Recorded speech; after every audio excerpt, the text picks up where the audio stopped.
You know the song. You've heard that piano riff a million times. But let's be honest, John Lennon's Imagine is so much more than just a famous melody.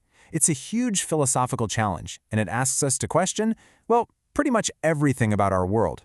Now, it's often shrugged off as just being naive, but what if the real naivete is just accepting that division, greed, and war are normal? So today, we're going to peel back the layers on the powerful thought experiment hiding inside this iconic song. All right, so here's our game plan. First, we'll talk about why Imagine is more than just a song.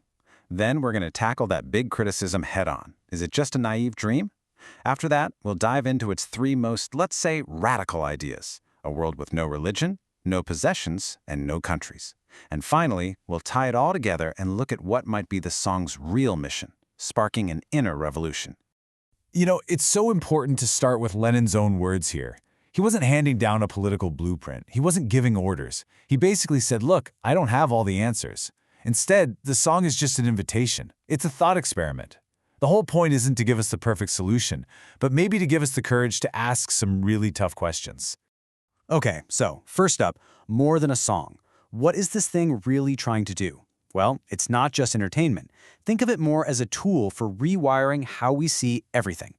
And this really gets to the core of it, right? Is imagine this impossible dream about some perfect, flawless paradise? Or is it trying to wake something up that's already inside of us, a different way of seeing and being in the world that we've maybe just forgotten about? What's so cool is that all these brilliant thinkers basically saw the same thing in the song. They saw it as a kind of mental toolkit. You've got Gene Houston calling it an inner exercise. Aldous Huxley saw it as a way to widen perception. Bertrand Russell framed it as a rejection of fatalism, that pessimistic idea that things are bad and they can't ever change. And Alan Watts, well, he just cuts right to the chase, calling it a challenge to the illusion of separateness. So the message is clear. The real change has to start right up here, in our minds. Which, of course, brings us to the biggest knock against the song, that it's just a hopelessly naive dream. But that criticism actually opens up this incredible debate about where peace even begins. Is it out there or in here? And this, right here, lays out this central tension perfectly. On one side, you have the very pragmatic view from Bertrand Russell. He's essentially saying, listen, wars are about governments, institutions, and money. Good feelings aren't going to stop a tank. But then you have Alan Watts, who flips the whole thing on its head. He says politics is just a shadow of our collective mind. Any fracture we see out in the world is just a mirror of the fracture we have inside ourselves. And Imagine? Well, it's living right in the middle of that epic tug of war. Okay, now we're getting to the parts of the song that really get people talking.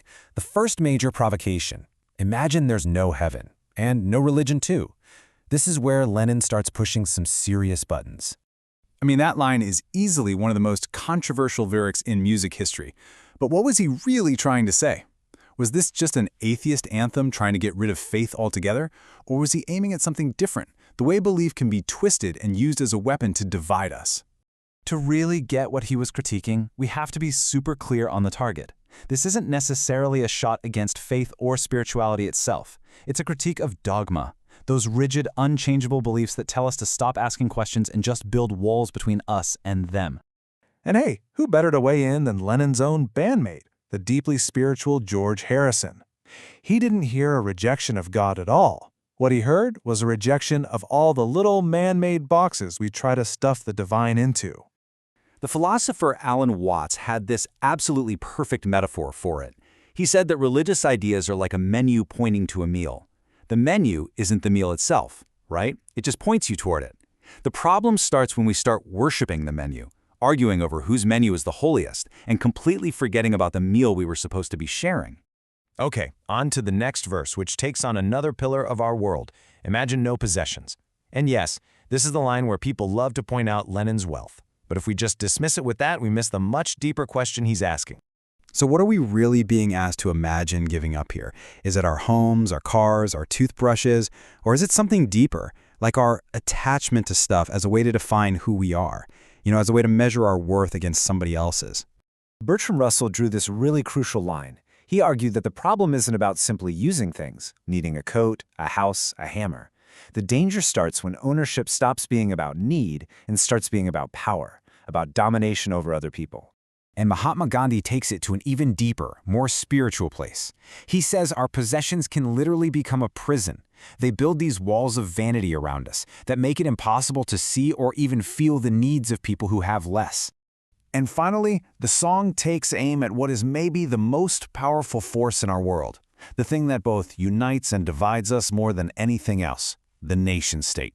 Imagine there's no countries, nothing to kill or die for. Whoa. This really hits at a fundamental tension in our lives, doesn't it? Our national identity can give us a sense of community, of belonging, of protection. But at what point does that love for our home become a justification for conflict with someone else's? Where's that line?